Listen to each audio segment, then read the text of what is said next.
हे मुलं दिवाळीच्या सुट्टीमध्ये हे किल्ले बनवतात, तर त्यांची मेहनत किंवा त्यातून काय अनुभव तुम्हाला पाहायला मिळालेला आहे, आपण जरा सांगावं प्लीज.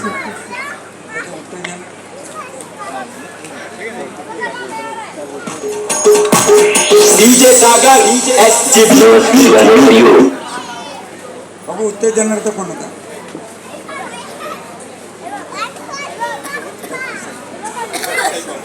हा नाही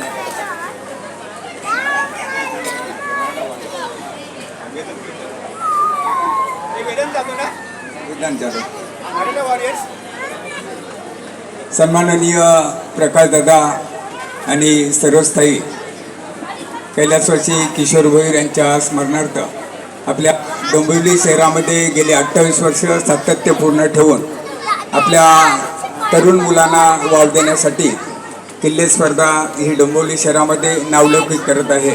आणि त्याचं जिवंत उदाहरण म्हणजे आता गावदेवी या मैदानामध्ये दादांनी मोठ्या स्पर्धा आपल्या डोंबिवलीकरांसाठी दिलेलं होतं आणि त्याचा जल्लोष अख्ख्या महाराष्ट्रामध्ये झाला.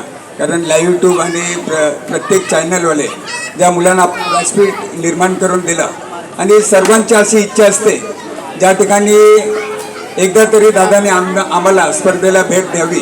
ज्यावेळेस आम्ही किल्ले जंजिरा वेदांत जाधव या टीमने जो जंजिरा किल्ला बनवला होता त्यांना उत्तेजनार्थ पारितोषिक भेटलंय. परंतु या मुलांनी कमीत कमी किती गोणी होते वेदांत? मराठा वॉरियर्स, मराठा वॉरियर्स किल्ला रोहिडा 700 गोणी राहतं त्यांनी म्हणजे आणल्या होत्या आणि परत 200 गोणी आणल्या. म्हणजे एका पारितोषिकासाठी 700 गोण्या आणणं म्हणजे साधी गोष्ट नाही. आणि भले त्यांना प्रथम क्रमांक द्वितीय क्रमांक नाही भेटला, परंतु या मुलांकडे एवढी शिस्त आहे दादा की तिथे गेल्याच्या नंतर परीक्षकांचं स्वागत आणि शिवरायांवरती जी स्लोगन देतात ते आणि एकदम शिष्टाचार जो असतो तो यांच्याकडे पाहायला मिळाला.